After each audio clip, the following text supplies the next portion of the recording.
اس معاملے میں ہمارا تجزیہ ابھی حتمی نہیں ہے، لیکن قرائن یہی بتاتے ہیں کہ اس شک کی جڑ کہیں نہ کہیں فاطمہ خاتون ہی ہو سکتی ہیں۔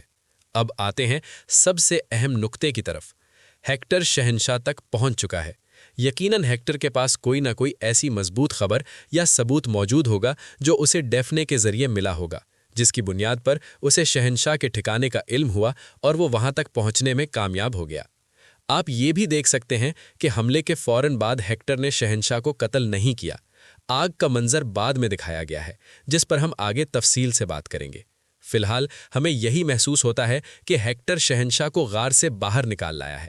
باہر بھی وہ اورحان بے کے سپاہیوں کو قتل کرتا ہے، لیکن شہنشاہ کو زندہ رکھنا چاہتا ہے۔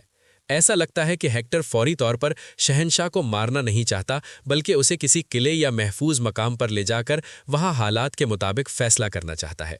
ممکن ہے بعد میں اسے قتل کرنے کا ارادہ رکھتا ہو، لیکن اس وقت شہنشاہ کی زندگی اس کے لیے زیادہ اہم نظر آتی ہے۔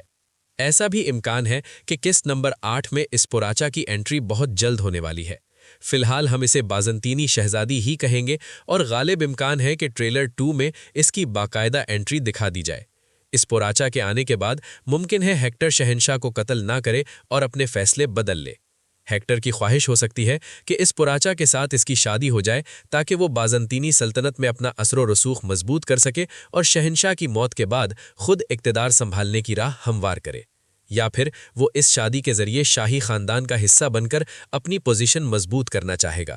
دوسری طرف چونکہ فلاویس پہلے ہی فاطمہ خاتون کو اپنا دل دے چکا ہے، اس لیے وہ کسی اور سے شادی کرنے پر آمادہ نہیں ہوگا۔ اب ایسے حالات میں صرف اورحان بے ہی ایک مضبوط آپشن کے طور پر سامنے آتے ہیں جو اسپوراچا سے شادی کر سکتے ہیں، اور یہ شادی یقیناً ایک سیاسی شادی ہوگی تاکہ بازنطینی مستقبل میں کبھی صلیبیوں کے ساتھ اتحاد نہ کر سکے۔ ممکن ہے ابتدا میں اورحان بے اسپوراچا کو پسند نہ کرے، لیکن وقت کے ساتھ اسپوراچا اورحان بے کے کردار اور بہادری سے متاثر ہو جائے اور شادی کے لیے رضامند ہو جائے۔ اگر یہ شادی انجام پاتی ہے تو اس صورت میں نہ صرف شہنشاہ کو کوئی نقصان پہنچے گا، بلکہ اسے اس فیصلے پر کوئی اعتراض بھی نہیں ہوگا اور دونوں سلطنتوں کے درمیان ایک نیا توازن قائم ہو سکتا ہے۔ اب آتے ہیں ٹریلر کے سب سے اہم اور حساس سوال کی طرف۔ کیا واقعی فلاویوس نے اورحان بے کو دھوکہ دیا ہے؟ جیسا کہ آپ نے خود بھی ٹریلر میں دیکھا، ڈیفنے کسی شخص کو یہ کہتے ہوئے نظر آتی ہے کہ وہ جا کر ہیکٹر کو اطلاع دے۔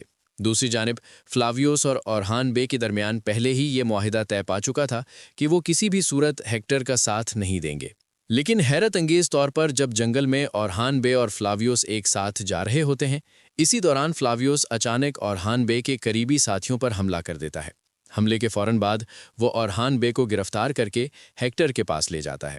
وہاں ہیکٹر اپنی صلیبی کابینہ کے ساتھ موجود ہوتا ہے جو کسی خاص رسم کی ادائیگی میں مصروف ہے۔ آگ جل رہی ہوتی ہے اور اورحان بے بندھے ہوئے کھڑے دکھائی دیتے ہیں، جو اس منظر کو مزید سنسنی خیز بنا دیتا ہے۔ یقیناً اس مرحلے پر ہیکٹر اورحان بے کو قتل نہیں کرنا چاہے گا، بلکہ اس کا مقصد یا تو کوئی نیا معاہدہ کرنا ہوگا یا پھر کوئی بڑی شرط منوانا ہوگا۔ یہی وجہ ہے کہ وہ اورحان بے کو زندہ رکھنا چاہتا ہے، اور فلاویوس کی وجہ سے ہی اورحان بے اس کے سامنے لائے گئے ہیں۔ اب اصل سوال یہی ہے کہ کیا فلاویوس نے واقعی اورحان بے کے ساتھ غداری کی ہے؟ فلاویوس ایک صورت میں دھوکہ دے سکتا ہے اگر اسے ساروس کے بارے میں یہ بتایا گیا ہو کہ ساروس پر ہونے والا حملہ اور اس کی موت اورحان بے کی وجہ سے ہوئی ہے، یا پھر یہ حقیقت چھپا کر اسے یہ بتایا گیا ہو کہ ساروس زندہ ہے اور ہمارے قبضے میں ہے، اور اسی طرح شہنشاہ بھی ہمارے اختیار میں ہے۔ ایسی صورت میں اگر فلاویوس سے یہ کہا گیا ہو کہ اگر تم ساروس اور شہنشاہ کو زندہ دیکھنا چاہتے ہو تو اورحان بے کو ہمارے پاس لے آؤ، تو فلاویوس یقیناً ایک مشکل فیصلے میں پھنس جائے گا۔ وہ ساروس اور شہنشاہ کی جان بچانے کے لیے مجبوراً اورحان بے کو ہیکٹر کے سامنے لے جائے گا۔ دوسری صورت جس کے امکانات ہمیں زیادہ مضبوط نظر آتے ہیں، یہ ہو سکتی ہے کہ یہ سب کچھ دراصل اورحان بے اور فلاویوس کا مشترکہ منصوبہ ہو، یعنی فلاویوس پہلے ہی اورحان بے کو بتا دے کہ شہنشاہ اور ساروس ہیکٹر کے قبضے میں ہیں اور وہ تمہیں وہاں بلوا رہے ہیں، اس لیے ہمیں ایک طے شدہ منصوبے کے تحت وہاں جانا ہوگا تاکہ اصل حقیقت سامنے آ سکے، اور یہی منظر ہمیں ٹریلر میں دکھایا گیا ہے جو اس امکان کو مزید مضبوط کرتا ہے۔ ناظرین، یہ تھا ہمارا آج کا مکمل تجزیہ اور ٹریلر پر تفصیلی اندازہ۔ اب اصل حقیقت کیا ہے؟ فلاویوس نے واقعی دھوکہ دیا ہے یا یہ سب ایک بڑی چال کا حصہ ہے؟ اس کا فیصلہ ہمیں آنے والی قسط میں ہی معلوم ہوگا۔ قسط نمبر 8 یقیناً جذبات، سازشوں اور بڑے فیصلوں سے بھرپور ہونے والی ہے۔ آپ اس پوری صورتحال کے بارے میں کیا سوچتے ہیں؟